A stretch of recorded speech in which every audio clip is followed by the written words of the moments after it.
Now let's talk a little bit about the fight game. I mean, do you know there's a big fight coming up? Silva versus Weidman. You obviously fought Anderson Silva. He respects you highly, by the way, which says a lot. When the greatest fighter in the world says that you're one of the toughest guys he's ever faced, that really says a lot. The upcoming rematch is highly anticipated. Do you know enough about Weidman, or have you been disconnected that you don't even know about that rematch?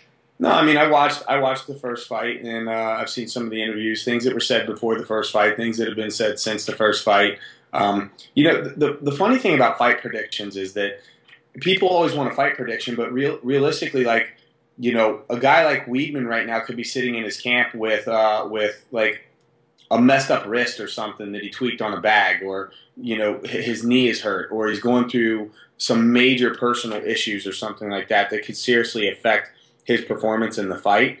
And so I'm not privy to information like that, obviously, but I got my opinions on things. So we'll see. What are we looking for here? Are we looking for a fight prediction, or what do we? Yeah, let's just say hypothetically, if all things are well, which they never are for fighters. Fighters are always injured. But let's just say they were all healthy.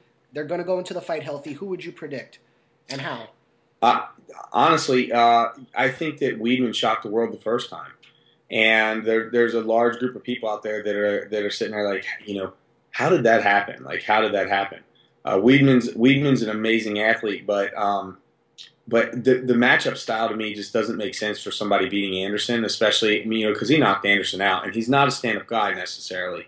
And I think that Anderson, and this is not just Anderson definitely has clean, like, he's a more skilled stand-up fighter than Chris, and Chris caught him. And so you start asking yourself, like, well, what was the situation with Anderson? And was he really as hungry as he should have been? Did Weidman come in hungrier? Is that going to repeat itself? And quite honestly, you really don't know. If I had to make a prediction, like if I was going to bet the house on it, so to speak, Dave, then I would have to predict that Anderson would win that fight. So it's up to Weidman to shock the world the second time and prove that the first victory was legit. No, I know you don't know. You've said that, but do you think it'll be a knockout? Do you think it'll be by decision? I honestly, I think whichever of these two fighters win, I don't think that the fight will go the distance a second time again. I think both these guys will go out there and put it on the line, regardless, one way or the other.